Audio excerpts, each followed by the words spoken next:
আজকে road show আমাদের প্রার্থী, আমাদের রাজ্যের সাধারণ সম্পাদিকা, লড়াকু নেত্রী, আর এই অখণ্ড দিনাজপুর জেলার মেয়ে বালুরঘাটের, তাকে আমরা এখানে প্রার্থী করেছি। তিনি গ্রামে গঞ্জে ঘুরছেন, সমস্ত সাধারণ মানুষের সঙ্গে দেখা করছেন।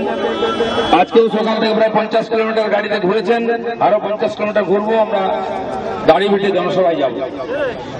একটাই উদ্দেশ্য, আপনারা জানেন গত পঞ্চায়েত নির্বাচনেতে সাধারণ মানুষ ইলেকশনে অংশগ্রহণ করতে পারেনি, নমিনেশন করতে দেওয়া হয়নি, প্রচার করতে দেওয়া হয়নি, ভোট দিতে দেওয়া হয়নি।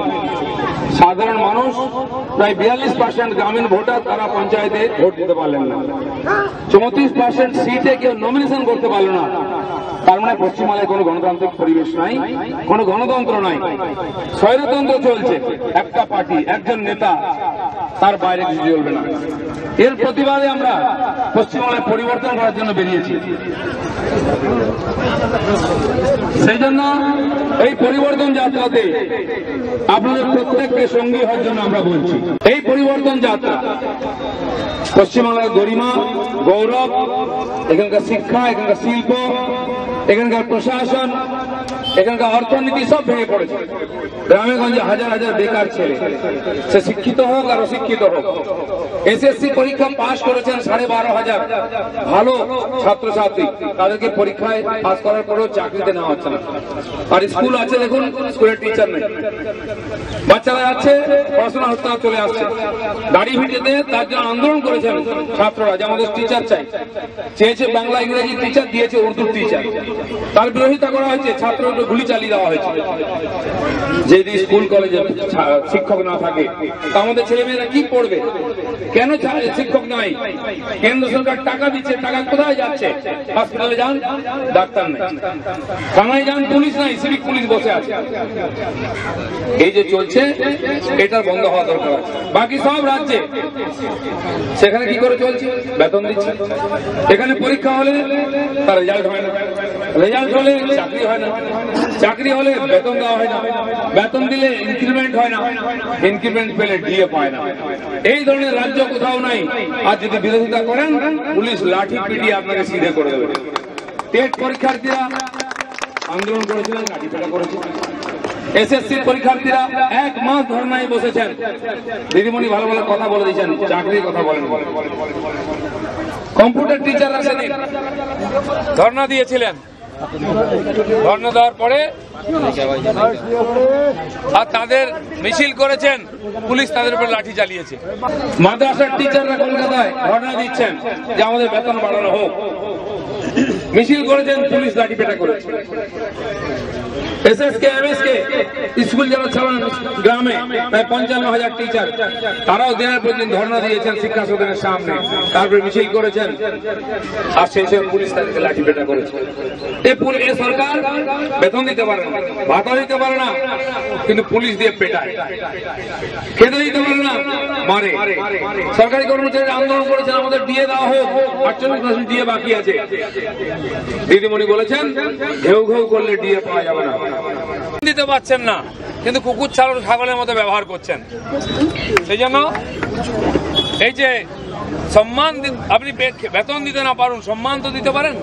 তারা কি কুকুর ছাগল নাকি? ঘেউ ঘেউ করবেন না বলছে। আমরা এর পরিবর্তনের জন্য লড়াই শুরু করেছি। যে কংগ্রেস সিপিএম 30-34 বছর রাজত্ব করেছে, তারা আজকে গর্তে ঢুকে গেছে, পঞ্চায়েতে লড়তে পারেনি, মার খেয়ে পালিয়ে গেছে। বিজেপির কর্মীরা লড়াই করেছেন, মার খেয়েছেন, জেলে গেছেন, মাথা পেটেছে, কিন্তু আর 38,000 প্রার্থী দিয়েছি আমরা।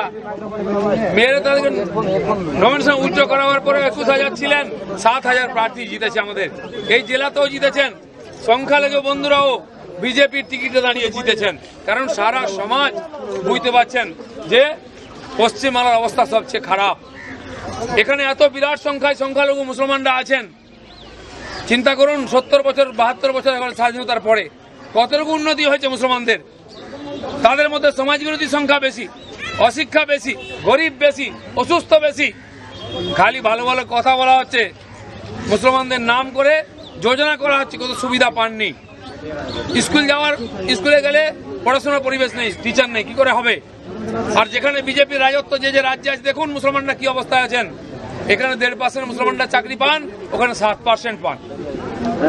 বাংলায় মুসলিমরা পড়াশোনার সুযোগ পান না, চাকরি বাকরির সুযোগ পান না, ভ্যান চালাতে হবে, রিক্সা চালাতে হবে, নাহলে ছোটখাটো ফলের ব্যবসা, সবজির ব্যবসা করতে হবে। তাদের ছেলে মেয়েদের ইঞ্জিনিয়ার, ডাক্তার হওয়ার অধিকার থাকবে না? কেন হয় না?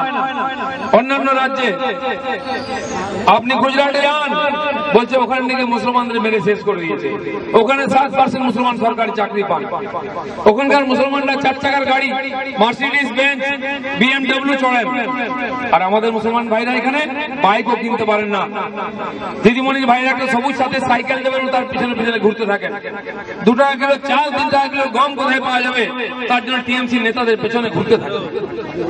আবাস যোজনার বাড়ি, স্বচ্ছ ভারতের পায়খানা কি করে পাওয়া যাবে, তাই পঞ্চায়েতের পেছনে লাইন দিতে হয়, কারণ তাদের সে যোগ্যতা ক্ষমতা নয়। তাই গরিব করে রাখা হয়েছে, তাদেরকে ক্রিমিনাল করে রাখা হয়েছে। কে করেছে এটা? বিজেপি তো পশ্চিমবাংলায় কোনোদিন ক্ষমতায় ছিল না।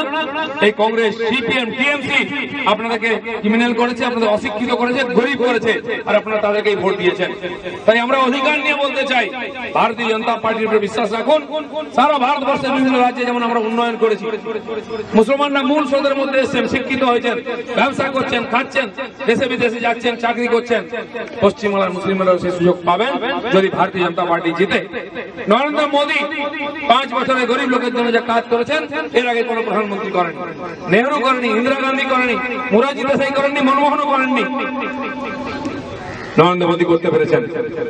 125 কোটি মানুষের জন্য 125টা প্রকল্প করেছেন, একেবারে গরিব, অশিক্ষিত, চাষি, তাঁতি সবার জন্য।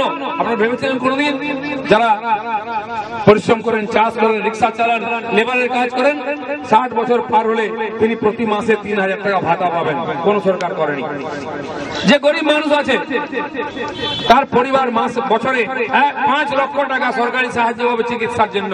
আজকাল অসুস্থ হয়ে গেলে সরকারি হসপিটালে গেলে দেখবেন বিল্ডিং আছে, ডাক্তার নেই, নার্স নেই, হসপিটালে ওষুধ নাই, বেডও নাই। দিদিমণি শাড়ি রঙের মতো সুন্দর রং করে সুপার স্পেশালিস্ট হসপিটাল হয়েছে, নীল সাদা, কিচ্ছু পাওয়া যাবে না, গেলে জানতে ফিরে আসবেন না। আর মোদীজি টাকা দিতে চাইছেন, দিদি বলছে আমরা নেবো না। আপনি দিতেও পারবেন না, নিতেও দেবেন না।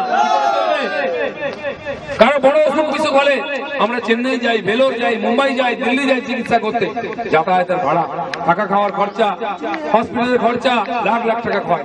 গরিব মানুষ কোথা থেকে দেবে? তাই কেন্দ্র সরকার টাকা দেবে বলেছে। আপনি যাবেন, আধার কার্ড দেবেন, সই করে দিয়ে চলে আসবেন, ওরা সরকার থেকে টাকা পেয়ে যাবে, আপনাকে কিছু করতে হবে না। দিদিমণি সেটা করতে দিচ্ছেন না, নিজেও করতে পারছেন না, মোদীকেও করতে দিচ্ছেন না। কৃষকদের জন্য বছরে 6000 টাকা দেওয়া হবে, কৃষক সম্মান নিধি। দিদিমণি বলছেন না, দেবো না। এখানে কৃষকরা চাষ করছেন, আলুর দাম পাচ্ছেন না। আমি দেখে এলাম রাস্তার ধারে বস্তা বস্তা আলু পড়ে আছে, বিক্রি হবে না। কোল্ড স্টোরেজে রাখার জায়গা নেই, চাষের খরচা উঠবে না। কেন্দ্র সরকার 1.5 গুণ দাম বাড়িয়েছে সহায়তা মূল্য, এর আগে কেউ করেনি। সেই কৃষকরা আত্মহত্যা করছে। পাট চাষ হয়, বিক্রি হয় না, ধান চাষ হয়, বিক্রি হয় না, আলু চাষ হয়, বিক্রি হয় না, ভুট্টা চাষ হয়, বিক্রি হয় না। আনারস পচে যায় ওখানে বিধাননগরে, শিলিগুড়িতে, বিক্রি করার জায়গা নেই, কোনো ব্যবস্থা নেই, কোল্ড স্টোরেজ নেই। 10 বছর ধরে কোন কোল্ড স্টোরেজ তৈরি হয়নি। চাষিরা কোথায় যাবে? তার জন্য 6000 টাকা ঘোষণা করেছেন মোদীজি। তার জন্য নাম চাই, রাজ্য সরকার নাম পাঠাচ্ছে না, তাই তার সুবিধা পশ্চিমবাংলার লোক পাচ্ছে না। রাজ্য সরকার সুবিধা নিচ্ছে না আয়ুষ্মান যোজনার। সারা ভারতবর্ষে 30-35 লক্ষ লোক সে টাকা পেয়ে গেছে, এখানে পাচ্ছে না, কারণ দিদি আমাদের দিতে দিচ্ছে না। তাই মোদীজি বলেছেন রাস্তায় যেমন চলতে গেলে মাঝে মধ্যে বাম্পার থাকে না, স্পিড ব্রেকার, গাড়িকে স্লো করতে হয়, নাহলে ধাক্কা লাগে। তা আমাদের দিদিমণি মমতা ব্যানার্জি সেরকম স্পিড ব্রেকার হয়ে গেছে, আপনাকে স্লো করতে হবে। কেন্দ্রীয় সরকারের সব প্রকল্প স্লো হয়ে যাচ্ছে, মানুষ পাচ্ছে না। তাই এই সরকার যতদিন থাকবে এখানকার মানুষ কেন্দ্র সরকারের কোন যোজনার সুবিধা পাবে না। তাই আমরা এর পরিবর্তন চাই। এইখানে পরিবর্তন করতে হয়। এবারে 19 সালের লোকসভা নির্বাচনে কমপক্ষে 23টা সিট আমাদের জিততে হবে। আমাদের এখানে রায়গঞ্জের ভোট 18 তারিখ দ্বিতীয় ফেজেতে হবে। আগে কুচবিহার আলিপুরদুয়ার হবে, আর তারপরে এই রায়গঞ্জ অব্দি উপর থেকে নামতে নামতে আসবে। সেই 18 তারিখ একবার পরিবর্তন করুন। গতবার আপনারা জেতালেন সিপিএম কে, যা চাল নেই চুলো নেই, তার দিল্লিতেও কিছু নেই, তার কলকাতাতেও কিছু নেই। এরকম জিতিয়ে কি হবে? রাস্তায় রাস্তায় ঘুরে বেড়াবে। আমরা চাই মোদীজি 5 বছর যা কাজ করেছেন আর 5 বছর কাজ পেলে সমস্ত মানুষ তার সুবিধা পাবে। আর যদি তাই পেতে হয়, মোদীর হাতকে শক্ত করতে হয়, আমাদের দেবশ্রীকে এখান থেকে জিতিয়ে দিল্লি পাঠাতে হবে। আর এই দিদিমণি যে বিরোধিতা করছে, সে বিরোধিতা বন্ধ করতে হবে। আর যদি 23টা সিট কমপক্ষে জিততে পারি 19 সালে, 21 সালে মমতা ব্যানার্জিকে নবান্ন থেকে নামিয়ে কালীঘাটে পাঠিয়ে দেবো। পশ্চিমবঙ্গের লোকের উপরে অত্যাচার, পশ্চিমবঙ্গের লোককে তার উপরে যে দমন পীড়ন চালানো হচ্ছে, গণতান্ত্রিক অধিকারকে হরণ করা হয়েছে, ভ্রষ্টাচার দুর্নীতিতে ভরে গেছে, মানুষ ভোট দিতে পারে না, ভোটে দাঁড়াতে পারে না, দুর্নীতি, অত্যাচার, হিংসা। গত পঞ্চায়েত ইলেকশনের পরে 100 বেশি মানুষ মারা গেছেন, আমাদের এই 42 জন কর্মী মারা গেছেন। এই রাজনীতিক হিংসা, এই দুর্নীতির রাজনীতি, এটা বন্ধ করতে হবে। তাই পশ্চিমবাংলায় পরিবর্তন করতে হবে। এত হিংসা, অত্যাচার, এত কেস, খুন খারাপি সত্ত্বেও বিজেপির কর্মীরা লড়াই করছেন। তাই সারা পশ্চিমবাংলায় বিজেপি হচ্ছে, মোদী হচ্ছে। গতকাল আপনারা টিভিতে দেখেছেন 4 লক্ষ লোক এসছে শিলিগুড়িতে, 8 লক্ষ লোক এসছে কলকাতায়, পুরো মোদী হয়ে গেছে। লক্ষ লক্ষ লোক মোদীজিকে দেখার জন্য, শোনার জন্য আসছে। কারণ লোকে চাইছে আবার মোদী সরকার হোক। তাই আরো একবার মোদী সরকার। যে কাজ বাকি আছে, যে রাজ্যে আমরা এখনো জিততে পারিনি, জিততে হবে, সে কাজ পুরো করতে হবে। গরিব মানুষের জন্য প্রথমবার কোন প্রধানমন্ত্রী করছেন, তার হাত শক্ত করতে হবে। তাই 18 তারিখ নির্বাচনে পদ্মফুল চিহ্নে ভোট দিয়ে দেবশ্রীকে দিল্লি পাঠাতে হবে। তাহলে রায়গঞ্জের উন্নতি হবে, সারা দেশের উন্নতি হবে।